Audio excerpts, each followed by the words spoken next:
In this video, I'm gonna be showing you how to delete a WhatsApp group.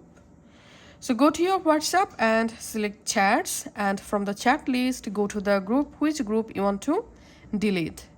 Now tap on the group name, scroll down, and here, before delete the group, you have to remove members from the group. So come to this member list, and here you have to remove members one by one, just like this. And once you successfully removed all group members, now you have to go to the group again, tap on the group name at the top, scroll down and tap on exit group. And here you have to select exit and delete. Tap on that and tap on delete group. And that's it. You have permanently deleted the WhatsApp group. Thanks for watching.